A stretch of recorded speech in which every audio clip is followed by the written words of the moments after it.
Hello, I'm Zoe, and this is my major assessment 1 on creating and sharing classroom norms. The school I selected to imagine myself teaching at was Fitchburg High School. I then came up with 10 facts about Fitchburg, which you can read here.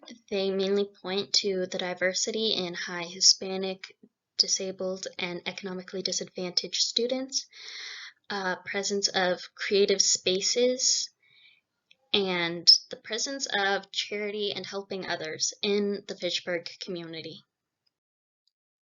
So from these facts about Fitchburg, I was able to notice 3 key values in Fitchburg, and those values are diversity, charity, and creativity. Some wonderful values to have in a community, really. So when we translate these 3 values into norms, what I arrived at was the norms of respect and kindness. So having a norm of respect in the classroom comes from their value of diversity, and having the norm of kindness comes from their value of charity and creativity. So these 2 norms that I've set up sound very vague for a reason, and that's because I would like students to play a role in deciding the more specific norms that they'd like to follow in a classroom that they can agree upon and believe are fair.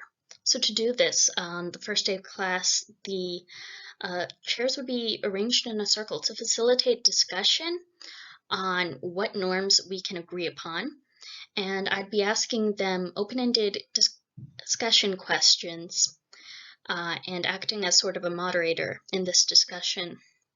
So these questions that I'd ask them would include, what do respect and kindness mean to you? How are respect and kindness similar to each other, and how are they different?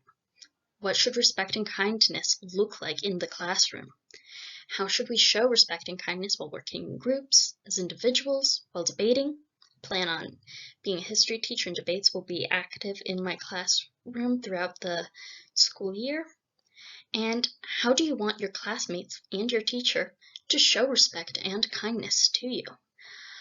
So from these open-ended discussion questions, we'd come up with a set of more specific norms, and each classroom would be slightly different from each other.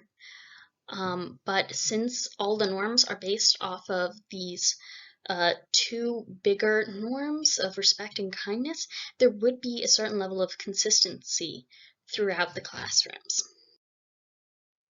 So I then read this article, which is urging universities to teach future educators on how to create culturally responsive norms, and shows how universities should prepare future educators to do this.